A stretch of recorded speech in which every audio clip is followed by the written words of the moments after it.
दोस्तों, भूत प्रेत जैसी अकाल्पनिक चीजों का किसी सुनसान और डरावनी जगह पर होना कोई बड़ी बात नहीं है।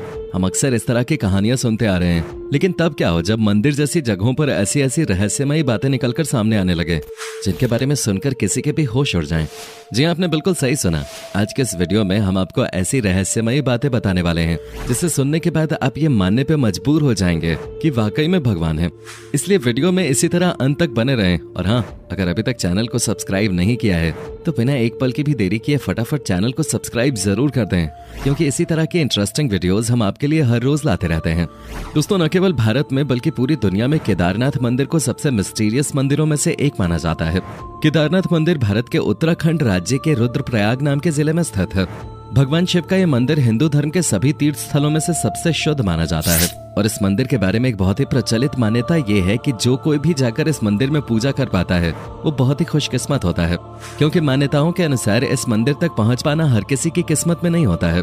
पर इन सबसे ज्यादा रोचक बात तो ये है कि केदारनाथ मंदिर को कब, किसने और क्यों बनवाया, इसके बारे में कोई भी नहीं जानता। हालांकि वो अलग बात है कि धर्म और शास्त्रों में ये लिखा गया है कि केदारनाथ मंदिर को पांडवों ने बनवाया था, परंतु अभी तक इस बात का कोई सबूत नहीं मिला है कि इस मंदिर को वाकई में पांडवों ने बनवाया था या फिर इसके पीछे कोई और ही रहस्य छुपा हुआ है। और इस मंदिर का रहस्य यहीं पर खत्म नहीं होता, क्योंकि जब आप केदारनाथ मंदिर की बनावट को देखेंगे तो आपका सिर चकराने लग जाएगा। केदारनाथ मंदिर में जो पत्थर लगे हुए हैं वो इतने सटीक और इंटरलॉकिंग तरीके से लगे हैं कि देखकर ही ऐसा लगता है मानो किसी मॉडर्न इंजीनियर ने इसे तैयार किया हो। पर ऐसा होना तो संभव नहीं है, क्योंकि ये मंदिर आज से हजारों साल पुराना है। और जिस किसी भी वक्त ये मंदिर बना होगा उस वक्त आज के समय में इस्तेमाल की जाने वाली मॉडर्न टेक्नोलॉजी का नामो निशान तक नहीं था। ऐसे में बिना किसी वर्तमान टेक्नोलॉजी के इस मंदिर को ऐसा बनाना अपने आप में किसी चमत्कार से कम नहीं है, क्योंकि कोई भी तूफान आए या फिर कितना ही बड़ा बवंडर क्यों ना आ जाए, इस मंदिर को कुछ भी नहीं हो सकता। तभी तो 16 जून 2013 को इतनी बड़ी सुनामी और तूफान में पूरा उत्तराखंड पानी में बह गया। यहाँ तक कि आज के जमाने की बड़ी बड़ी बिल्डिंगें जमीन पे ताश के पत्तों की तरह बिखर गई थीं। कितनी सारी बिल्डिंगें पानी के साथ पूरी तरह से तबाह हो गईं, लेकिन केदारनाथ मंदिर को आंच तक नहीं आई। पूरा का पूरा मंदिर वैसे का वैसा ही खड़ा रहा। भले ही पानी का सैलाब मंदिर के अंदर तक पहुंच गया था, जिसकी वजह से पूरा मंदिर पानी से डूब गया, लेकिन मंदिर को कुछ भी नहीं हुआ। जी हाँ, आज भी आप मंदिर को ठीक वैसा ही देखेंगे जैसा ये सालों पहले बनके तैयार हुआ था। अब ये बात सुनकर बहुत से लोगों को लग रहा होगा कि इसमें कौन सी बड़ी बात है। तो दोस्तों, जरा रुक जाइए। अब हम आपको जो बताने वाले हैं उसे सुनने के बाद आपके रोंगटे खड़े हो जाएंगे, क्योंकि उस वक्त बाढ़ के समय हर तरफ सिर्फ और सिर्फ पानी दिखाई दे रहा था। तभी उस बारिश में जब बहुत सारा पानी हो गया था, पीछे से एक बहुत बड़ा पत्थर पहाड़ से निकल कर आया और केदारनाथ मंदिर के जस्ट पीछे रुककर उसने पानी की धारा को दो भागों में कर दिया। यानी कि पानी की तेज धार जो डायरेक्ट मंदिर को तबाह करने के लिए आगे बढ़ रही थी, उसे इस विशालकाय पत्थर ने बहुत ही चमत्कारिक तरीके से दो भागों में बांट दिया, जिसकी वजह से मंदिर पूरी तरह सुरक्षित हो गया। ऐसे में सबसे बड़ा सवाल यह आता है कि जब लेटेस्ट टेक्नोलॉजी और मजबूत पत्थरों का इस्तेमाल करके बनी बड़ी बड़ी बिल्डिंग्स पानी के बहाव को नहीं झेल सकी और टूटकर बिखर गई, तो भला केदारनाथ मंदिर क्यों नहीं डूब सकता था। अब आप इसे कुछ भी कहें, लेकिन जब सारी बिल्डिंग्स टूटकर बिखर रही थीं, तो एक विशालकाय पत्थर ने मंदिर को सुरक्षित रखने का काम किया। इस घटना के बाद लोगों को यह एहसास हुआ कि सच में जिस केदारनाथ मंदिर की पूजा करने के लिए लोग मीलों की दूरी तय करके आते हैं, वो वाकई में कितना रहस्यमयी और चमत्कारिक है। और शायद यही कारण है कि केदारनाथ मंदिर को भारत के सबसे पवित्र और रहस्यमय मंदिर के तौर पर जाना जाता है। अब जो लोग केदारनाथ के दर्शन करने के लिए गए होंगे उन्हें ये तो पता होगा कि वहाँ पर एक कुंड है जिसका नाम रेतस कुंड है। पर क्या आप ये बात जानते हैं कि जब कोई यहाँ पर ओम का जाप करने लगता है तो उस कुंड में से बुलबुले निकलने लगते हैं। अब जाहिर सी बात है ये कोई नॉर्मल चीज तो है नहीं, इसलिए बहुत से अलग अलग एक्सपर्ट्स और रिसर्चर्स ने यहाँ आकर इस बात को जानने की कोशिश की कि आखिर ऐसा क्यों होता है। पर इतनी सारी खोजबीन करने के बावजूद उन्हें इसका कोई भी वैज्ञानिक तर्क नहीं मिला। और अभी भी बहुत से वैज्ञानिक ये बात सोचने में लगे हुए हैं कि आखिर ओम का जाप करने पे ही इस कुंड से बुलबुले क्यों निकलते हैं। अगर आपको इस बात का जवाब पता हो तो हमें और हमारे दर्शकों को कमेंट में बताना मत भूलिएगा। अब दोस्तों, ये बात तो आप भली भांति जानते हैं कि केदारनाथ एक ऐसा धाम है जो 6 महीने खुला रहता है और 6 महीने बंद रहता है। पर दिमाग को हिला देने वाली बात तो तब पता चलती है जब 6 महीना ये मंदिर बंद रहता है, तो यहाँ सबसे ज्यादा अजीब घटना घटती है जिसे वहाँ के लोग महसूस भी कर सकते हैं। असल में केदारनाथ मंदिर के आसपास रहने वाले लोगों का ये कहना है कि जब 6 महीने इस मंदिर का द्वार बंद हो जाता है तो किसी को भी इस मंदिर के अंदर प्रवेश नहीं करने दिया जाता है, फिर चाहे वो कितना भी बड़ा VIP ही क्यों ना हो।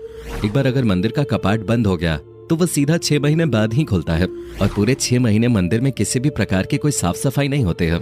यहाँ तक कि मंदिर के अंदर जो दीपक जलाने का काम होता है वो भी कोई पंडित जाकर नहीं करता, यानी कि मंदिर के अंदर का पूरा प्रवेश बंद कर दिया जाता है और सिवाय उस मंदिर के अंदर भगवान भोले के और कोई नहीं होता।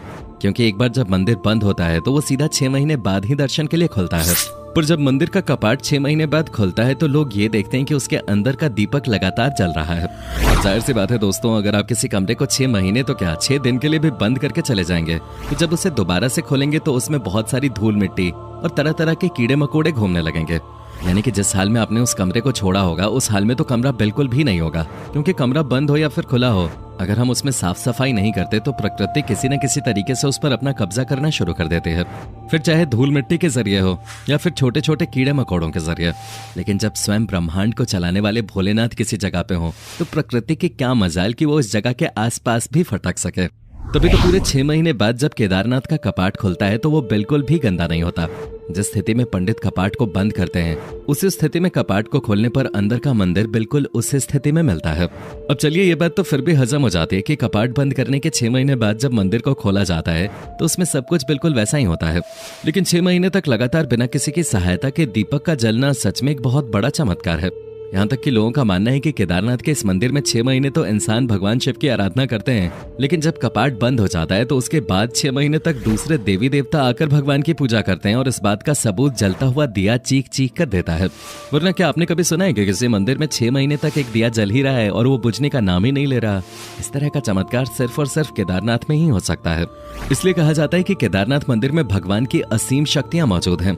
यही वजह है कि लोग केदारनाथ मंदिर को इतना ज्यादा पवित्र और रहस्यमयी मानते हैं। लोगों के मन में केदारनाथ के लिए जो आस्था और विश्वास है वो वाकई में अद्भुत है, क्योंकि ये मंदिर खुद बहुत अद्भुत है, जिसकी तुलना हम किसी भी दूसरे मंदिर से नहीं कर सकते। हालांकि कहने को तो ये भगवान का घर है और बाकी मंदिर भी भगवान के ही घर हैं, लेकिन जो चमत्कारिक शक्तियां आपको केदारनाथ में आने के बाद महसूस होंगी वो आपको कहीं भी महसूस नहीं होंगे। मंदिर के अंदर कदम रखते ही ऐसा लगता है मानो स्वयं भगवान शिव का हाथ सिर पे आ गया है और अब सारी तकलीफें खुद ब खुद ही मिट जाएंगे। और हम ये बात सिर्फ इसलिए नहीं कह रहे हैं कि ये किसी धर्म विशेष का मंदिर है और सभी को इसमें होने वाले चमत्कारों पर विश्वास करना चाहिए। हम इसलिए कह रहे हैं क्योंकि इस मंदिर में होने वाले चमत्कार प्राकृतिक नियमों से बिल्कुल अलग हैं, जो कि विज्ञान के दृष्टिकोण से भी काफी रोचक है। अब आप किसी भी धर्म से क्यों न ताल्लुक रखते हैं, लेकिन अगर आप विज्ञान को मानते हैं तो एक बार इस मंदिर में जाकर यहाँ होने वाले चमत्कारों को जरूर महसूस करिएगा, जिसके बाद आपको ये समझ में आ जाएगा कि इस दुनिया में कुछ ऐसी भी चीजें हैं जिनका विज्ञान से कोई लेना देना नहीं है, वो सिर्फ और सिर्फ चमत्कार पर चलते हैं। बाकी आप केदारनाथ मंदिर में होने वाले चमत्कारों पर कितना विश्वास करते हैं इसके बारे में हमें कमेंट में जरूर बताइएगा। और इसी तरह के रोमांचक वीडियोस को लगातार देखते रहने के लिए चैनल को लाइक, शेयर और सब्सक्राइब करना बिल्कुल भी ना भूलें। धन्यवाद।